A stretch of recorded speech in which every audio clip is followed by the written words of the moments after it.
రాజమండ్రికి వేమగిరి మధ్యలో ఈ game changer pre release event జరగబోతుంది. ఆ సందర్భంగా మెగా అభిమానులు పాత్ర గురించి ఈవేళ ఇక్కడ అన్ని జిల్లాల నుంచి అభిమానులందరం కలిసి ఇక్కడ మీటింగ్ పెట్టుకున్నాం. ఈ మీటింగ్కి ఎంతమంది తరలి రావాలి, ఏర్పాటు ఎలా చూడాలి, వచ్చిన వారికి ఎటువంటి ఏర్పాట్లు చేయాలి, నిర్మాతకి కానీ అటు ఈవెంట్ వారికి కానీ ఎటువంటి సహకారం అందించాలి, ఇవన్నీ కూడా ఇక్కడ కూలంకషంగా చర్చించుకుని ఒక నిర్ణయానికి వచ్చి అందరం తలకో బాధ్యత తీసుకుని ఈ ఈవెంట్ విజయవంతంగా అయ్యే విధంగా అటు నిర్మాత గారికి కానీ అటు దర్శకుడికి కానీ మా మెగా హీరో రామ్ చరణ్ గారికి కానీ ఇటు ఈవెంట్ చేస్తున్న జే మీడియా వారికి కానీ మా పూర్తి సహాయ సహకారాలు అందించే విధంగా ఇక్కడ ఏర్పాట్లన్నీ చూస్తూ ఉన్నాం.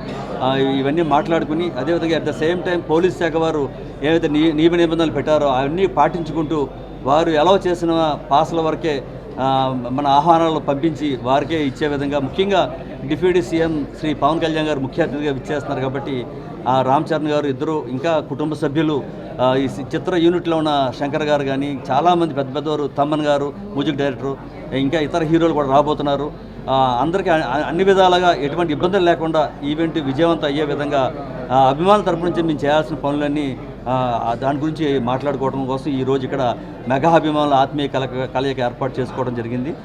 మీ పూర్తి అది సుమారు పోలీస్ శాఖ వారు చెప్పిన దాని ప్రకారంగా 1,00,000 మంది పట్టొచ్చని చెప్పి వారు తెలియజేస్తూ ఉన్నారు. కానీ మాకు వచ్చిన రిపోర్ట్లో లక్షలాది మంది తరలి వస్తున్నారు, దాన్ని ఎలా కంట్రోల్ చేయాలి ఆ విషయం కూడా ఇక్కడ డిస్కస్ చేస్తున్నాం. ఆ కంట్రోల్ చేసి వారు చెప్పిన విధంగానే పాసులు డిస్ట్రిబ్యూషన్ చేసే విధంగా, అంతమందిని అనుమతించే విధంగా ఇప్పుడు వేమగిరి హైవేలో అక్కడ కడిగిపలంక ఆ ప్రాంతంలో ఒక చెక్ పోస్ట్ పెడతాం. కానీ ఇలా హైవేలో అన్ని నలుమూలల చెక్ పోస్ట్ పెట్టి అక్కడి నుంచి సెపరేట్ వెహికల్స్లో తరలించి ఎవరు పడితే వాళ్ళు వచ్చేయకుండా, ట్రాఫిక్ జామ్ అయిపోకుండా, వెహికల్స్ ఇబ్బంది పడకుండా ఉండే విధంగా అనేక రకమైన చర్యలు తీసుకుంటున్నాం.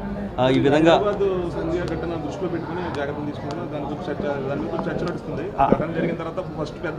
దాని గురించే పోలీస్ శాఖ వారు మాకు ఒక చెక్ లిస్ట్ ఇచ్చారండి.